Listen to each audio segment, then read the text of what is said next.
Hello, please let me know if you guys can hear me just via chat. I'm gonna start up a Facebook Live here as well. You just bear with me. All right. How's everybody this afternoon? Okay, good. Thanks, Laura. All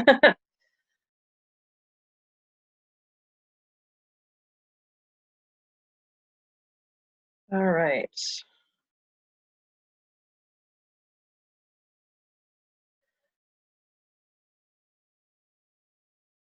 We'll see what this gives me here, if this is gonna be. All right. Turn it around on myself here. Just enough so that you can't see my messy bedroom, which also doubles as my office. Okay.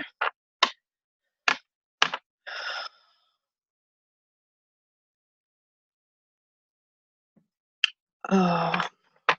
So I'm a little thrown off today because my husband is homesick with a cold. So we've been oiling him up and diffusing and pretty much doing everything possible to get him back into the swing of things for tomorrow. Okay, and it also looks like I'm automatically recording. So if anybody was curious about that, I have it all set up for that. So, okay. So I may not be looking straight at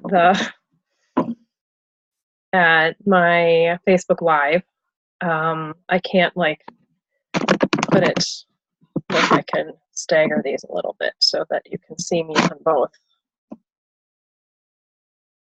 case there's people who want to hit the other one, I don't know. I'm just trying this out to see how it works. So I'm gonna put on my clarity so that my brain can think straight today. So if you haven't tried clarity yet, you totally should. This stuff is really great for helping with concentration and focus, which is what I need right now. I have so many things on my plate today, and I just, when you do a class, you just really gotta focus in on what you need to do. So one of my downlines, she swears by this stuff every single day because she's like, if I don't put it on, I'm a brain fog. So, all right. So the other one I like to use is Brain Power. Let me see here if I can see. I'm probably just going to make sure that everybody is muted. So if we get into time, if we have time at the end for questions, what I'm going to do is I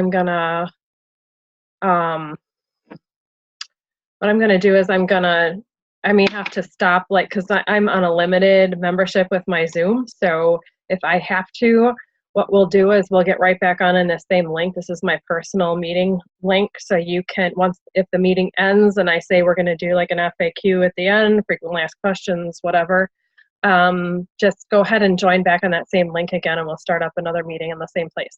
So, so for those of you who don't know me, I know a few of your names I recognize, and some of you I do not. I don't know all of you very well here. My name is Sarah Miller. I am a silver in the oily community. My sponsor is actually Crystal Hoskins. I've pretty much been with her since the beginning. I have, December will be my 6-year anniversary using Young Living oils. And I absolutely love them. My original, so I thought it would be really fitting for me to do this class because I am a mom of 4 kids. And at the time I started, my youngest is 10 now. So when I started, he was, he would have been 4, almost 5 years old.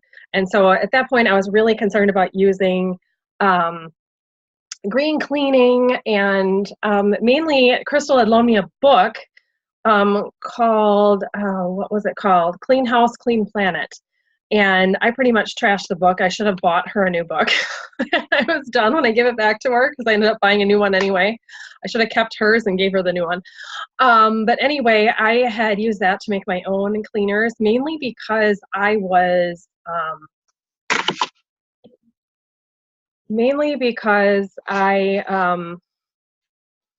wanted to do it for cheaper, not necessarily because it was better for me. So, and then it turns out, you know, these recipes in this Clean House, Clean Planet book and pretty much everything else. Hey, Angela, how are you?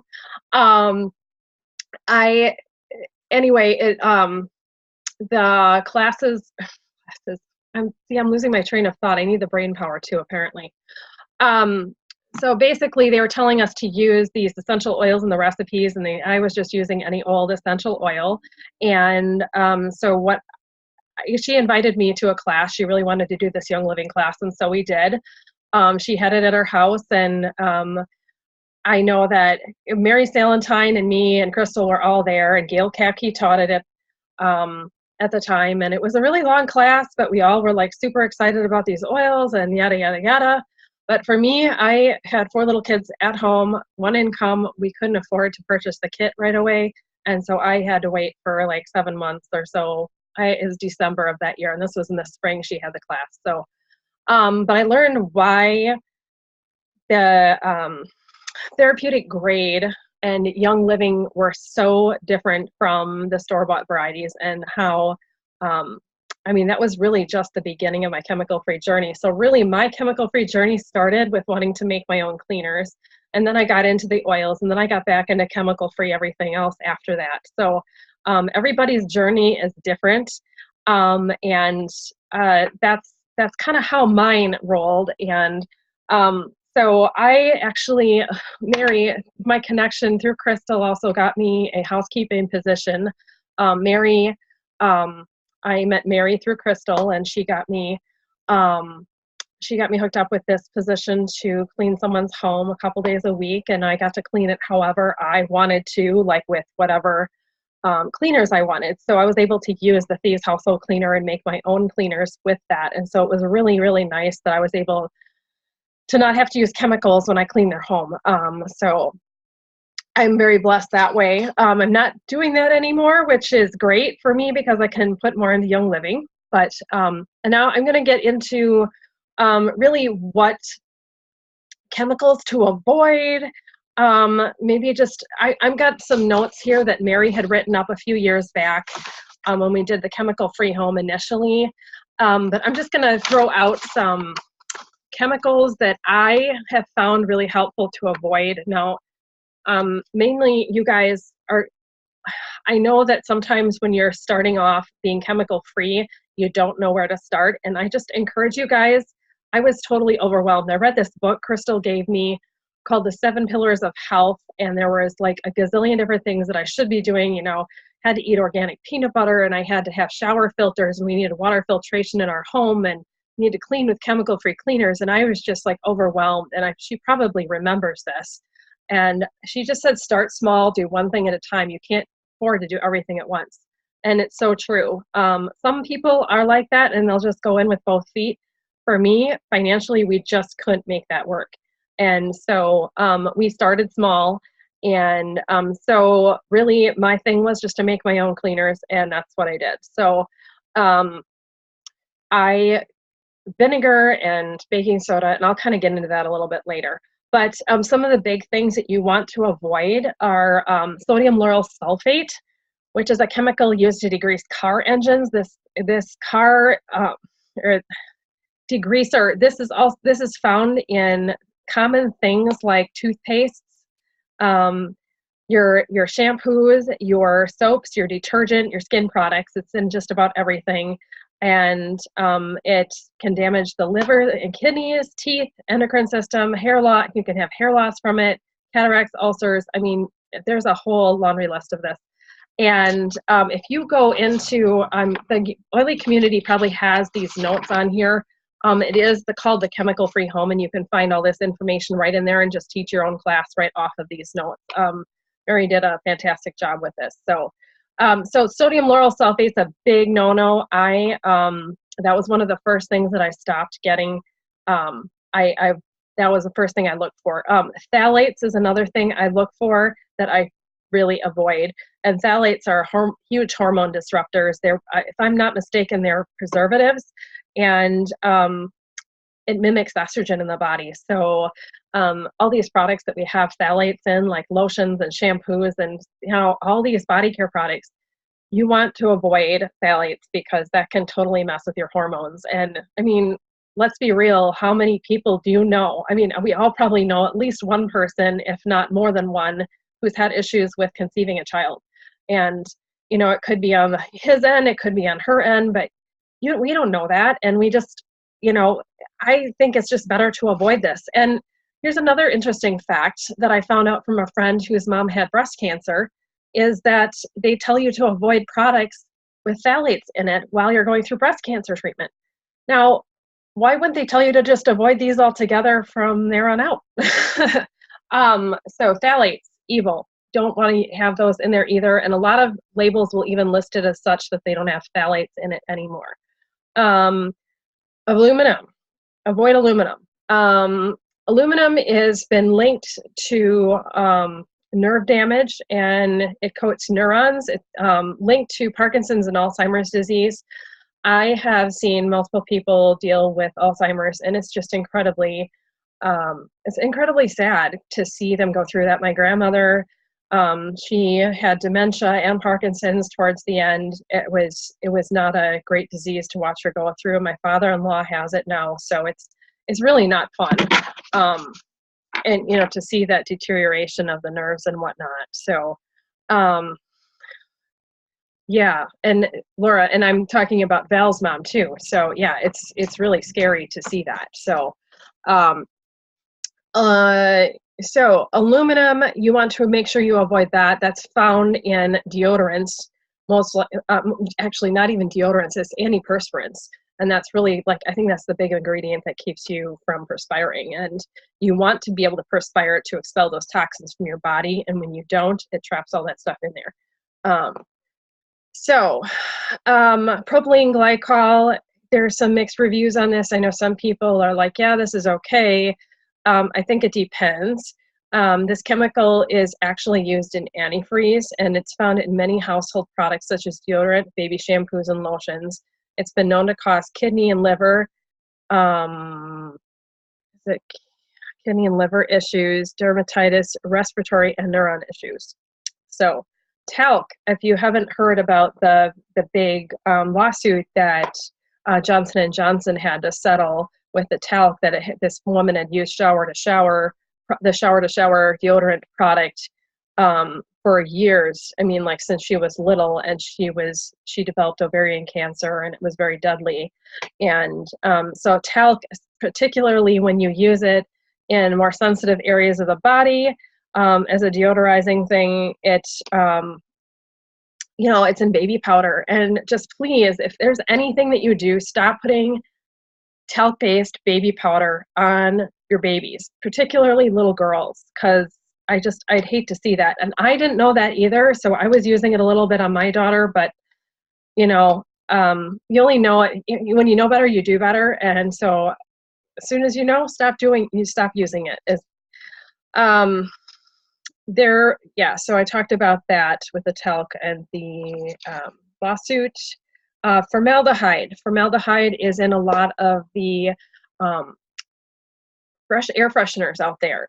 It is a known carcinogen, causes major health issues, but formaldehyde is what, when you're in your biology lab and it preserves those, I don't know, whatever, your fetal pigs and all the weird looking things that your biology teacher may have stored in his room to have you look at and study in class. But that's formaldehyde. It's a preservative. And if I'm not mistaken, correct me if I'm wrong, if somebody else knows this, but I have also heard that it kind of deadens the insides of your nose so that you can't smell things. So you need to use more of it. And so with air, artificial air fresheners, it can do the same thing. So you want to make sure you avoid formaldehyde. Triclosan. Crystal talks about this one a lot, but my understanding is that it's been banned in Minnesota, and I think that the country is looking to ban this chemical, but I am not completely sure on that yet. This chemical is basically an antibacterial agent that they've put in, like, pretty much a hand soap, hand sanitizer, sometimes toothpaste. It's been known to cause DNA mutation, cause cancer. It also affects hormone production and leads to birth defects. And it's probably a source of our antibiotic resistance right now too. So avoiding using anything that is, artificially antibacterial, I just would avoid it. So washing your hands is enough, just getting the dirt and bacteria off that way, just with a regular soap. Talks a little bit about alcohol, parabens. I think I've touched on pretty much everything that Mary had mentioned in here about stuff regarding specific chemicals, but there's some interesting facts. They talk about chemicals and why you should avoid them. So the Toxic Substance Abuse Act grandfathered in 70,000 to 100,000 chemicals. This is back in 1976.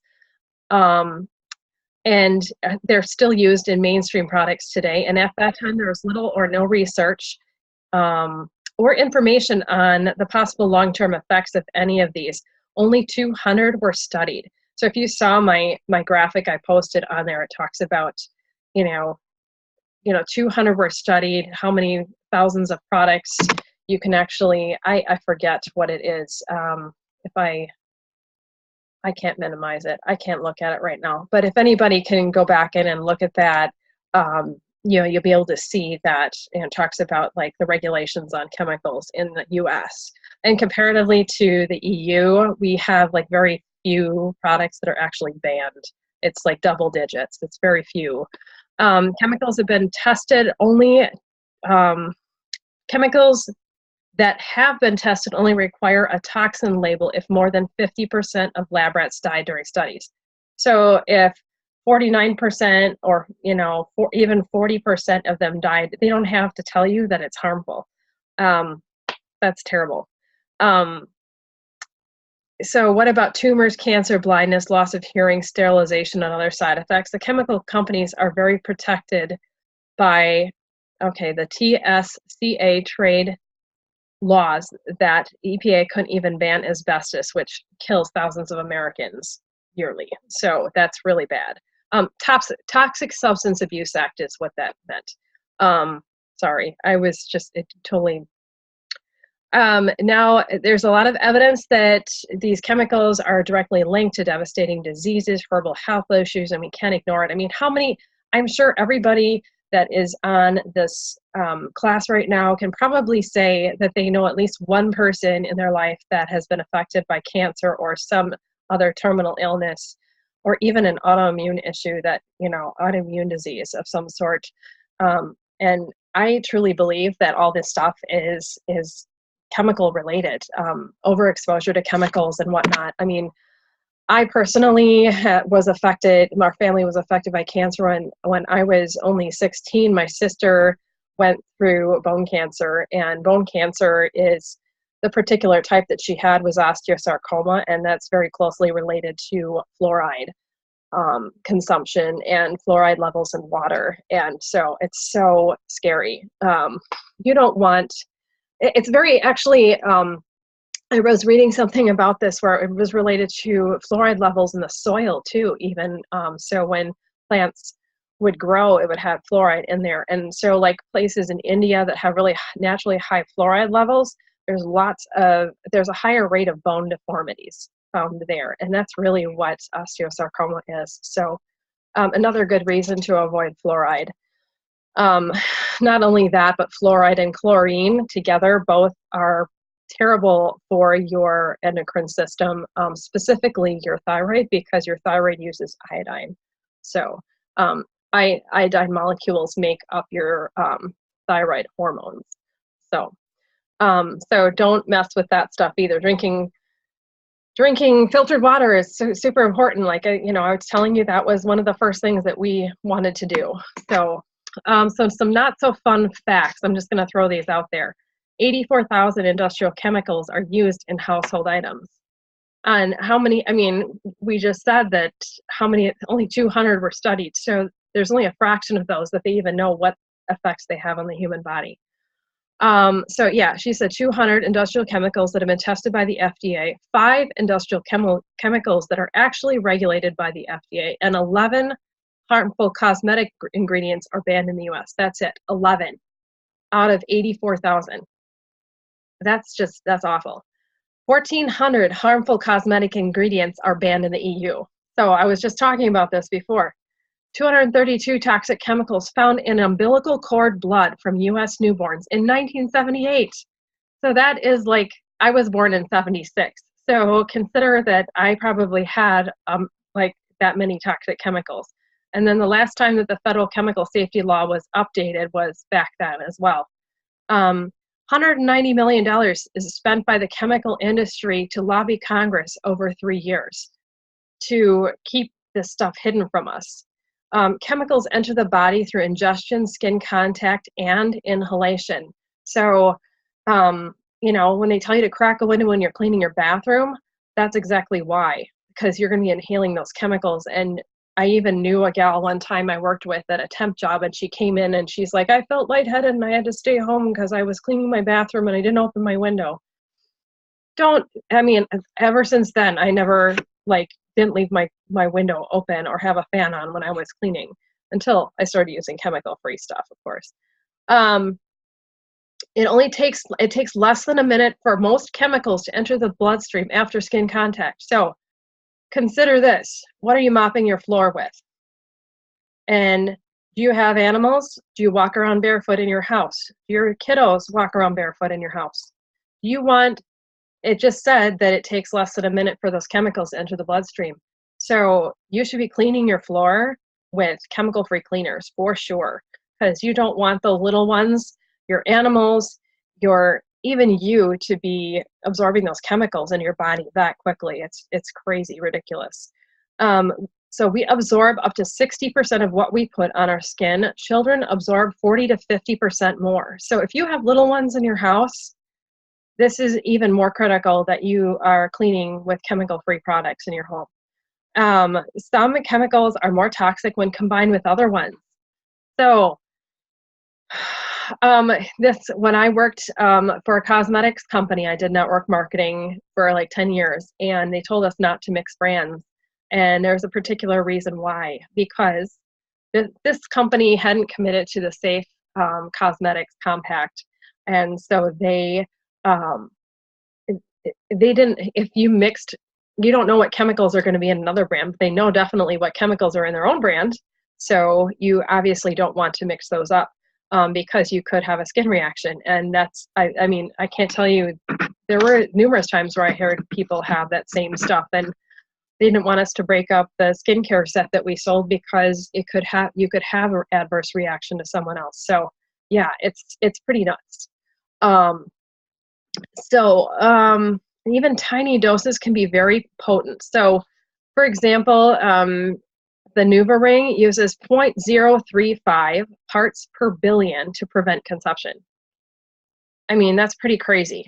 And the NuvaRing, if I'm not mistaken, is what is it, estrogen? That must be estrogen, because that's what most of those are. Albuterol, which is for asthma, uses 2.1 parts per billion to stop an asthma attack. So, I mean, it doesn't take much to have an effect on the body, obviously. So chemicals are proven to disrupt hormones, contribute to asthma, cause cancer, cause tumors and cell mutation, cause nerve damage, blindness, and sterilization, contribute to learning disorders, developmental impairment, allergies, and much more. And guess what? We don't need them all. I mean, how many of us have been using chemical-free cleaners now and have successfully cleaned surfaces in our home that we didn't think we could clean with chemical-free cleaners? I have cleaned my oven out with Thieves Household Cleaner. This little gem right here, Thieves Household Cleaner. So you can spray this. You can either make a 50-50 solution of this stuff, or what I did is I took a small mister bottle and I just put this in straight up, and I sprayed it on the walls of my stove and on my door. and I let it sit there for a few minutes. And then for the tough parts, I use baking soda. So like on my door, it was particularly stubborn. I do not clean my oven very much. I completely guilty of it. I am kind of lazy about it. So anyway, I did that, and then I sprayed some water on it later, and all the stuff came off just like no problem at all. So, and scrubbing it with a little bit of baking soda totally helped as well. So it got all the gunk off of my oven. I'll even post a picture of this. I use it when I'm talking about chemical-free cleaners. Before a 101 class, I'll have like these graphics that I'll post, and this one has my before and after of my oven, and this was last year that I had done this. So so it's totally works. I've heard even people have used the Thieves dishwasher soap. Has the dishwasher detergent, you know, I don't know if they're like the little, has anybody used them? I don't know if they're like the packs.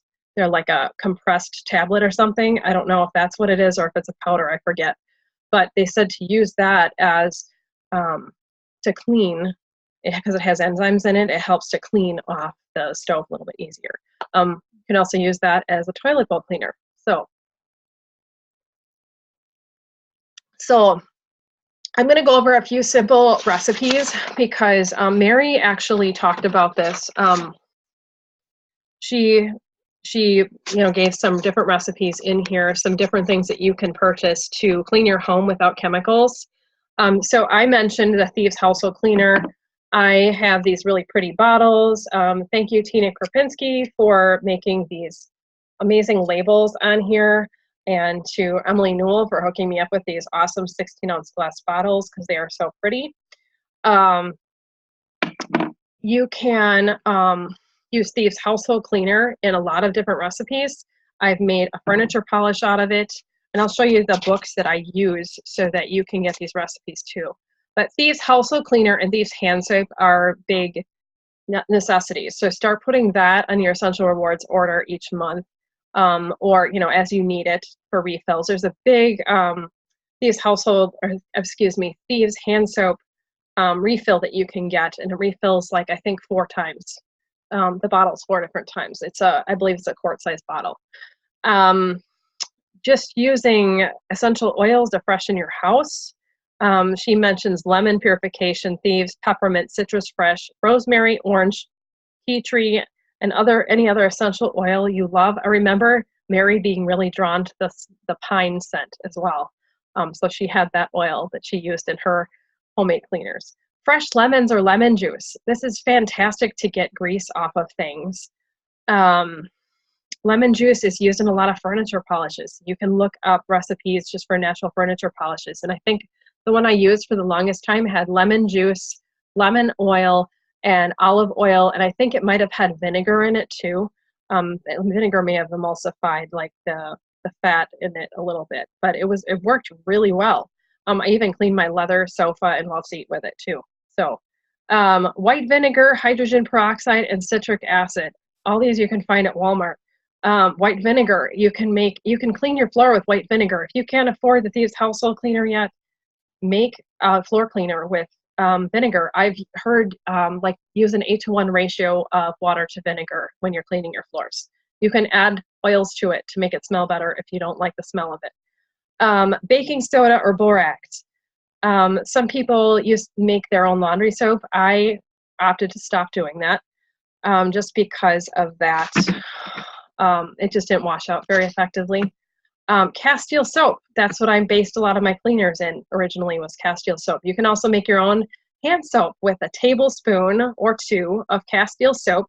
I add about 6 to 10 drops of your favorite essential oil. A lot of people use the Thieves, and I use the Baby Mild Dr. Bronner's. And then you just add water into an empty soap foamer, and you can use that as your hand soap at home. So 2 tablespoons Castile soap, 6 to 10 drops oil, and then let that mix in so that it doesn't settle on top, and then add your water and leave a little space for the foamer. Distilled water, yes, it does matter. It helps, bacteria growth in your cleaners. Olive and sweet almond oil, get good quality. So there's a really amazing recipe for what is the Sweet Mother of Wood Polish is found in the Chemical Free Home book 2. 8 ounces sweet almond oil, 12 drops orange essential oil, and 4 capfuls of Thieves Household Cleaner. This stuff works fantastic on any wood that you have. What you'll want to do is spray it on, wipe it on, and then you'll also want to buff it with another dry cloth, a clean dry cloth. There was another, I don't know if I have it in here. There was a glass cleaner somewhere, and I forget what it was, but that one was really good too. I should have marked these in here. So Mary says glass spray bottles. I think as long as you use the plastic bottles that are like number 1 or number 2 plastic, it is okay as long as the oils are diluted properly. So those are okay. Get yourself a funnel so you can fill up your bottles easily. She even throws in, get an apron, shaker bottles, good music, and a cute bandana for your hair. I love it. She's super funny. So Thieves All-Purpose Cleaner. I use this 16-ounce bottle. So I use my 16-ounce bottle, and I add a capful of Thieves Household Cleaner to a 16-ounce bottle. And then Mary suggests in these notes that you can add 5 to 7 drops of orange, citrus fresh, or peppermint. I've even done tangerine is a really amazing smell. You don't have to add the oil, that's optional. Then you fill this up with distilled water, and then you can just spray any surface in your house that you need. 1 capful to 8 ounces is going to give you a little bit more potent. I got like 3 minutes and 19 seconds left here, so I'm going to try and whip through this stuff. And please let me know if you have any questions. How do you order those labels? Contact Tina Kropinski Robbins, or sorry, Tina Kropinski Robbins, sorry. Yeah, on Facebook. She's on the Oily Community or the Biz page. So she made some, I think she said, I think they're $3 a piece. So, yeah. Soft scrub. So she said a 1/2 cup baking soda, 3 tablespoons Castile soap, 1 tablespoon hydrogen peroxide, and 5 to 10 drops of lemon, peppermint, citrus fresh, or whatever essential oil combination you like. I'll just use baking soda, like a full box of baking soda, and then I'll put a capful of Thieves Household Cleaner, and I'll mix it up really good in there, and I'll use that as my my scrubbing agent. Sometimes I'll even add like iodized salt and washing soda to it to give it some extra grit, especially in like a bathtub if you need it. Carpet and rugs. I've used the Thieves Household Cleaner in my carpet cleaner, and it does a beautiful job with it. I have a Bissell Pro Heat, and it has like a smaller formula tank. It's maybe only about this big and about that thick. I put a capful of the Thieves Cleaner in there and fill it with water. And then I fill up my water tank, and then I just clean away in my living room. If you need a little bit more cleaning power, just add more Thieves Household Cleaner. I even did it after we had a leak in our basement, and it worked really, really well, got the smell out and everything. Another thing you can do to be chemical free is just be diffusing your oils to freshen your house. If you need to get rid of a bad smell, just put your purification in your diffuser. I'm telling you, you spray any surface that stinks really bad, make a spray of purification and water and spray it down. My dog beds, I do that. I spray my dog with it. I use it as an after you go spray in the bathroom. Let's see what else. These are all like cleaning stuff. Sometimes if I need a little extra cleaning power in my bathroom, I'll use the baking soda with Thieves Household Cleaner to clean out my toilet. So I'm trying to think if there's anything else I can do. Bleach alternative, she said 3/4 cup of hydrogen. This is winding down. 3/4 cup of peroxide, 1/4 cup lemon juice, and 1 tablespoon citric acid. And then 20 drops of lemon essential oil and enough distilled water to fill a 1/2 gallon jug or jar. So grease stains, you can use laundry soap straight up on it to get stains out. Use the Thieves laundry soap. That stuff works great and it lasts a long time, even for a family of 6.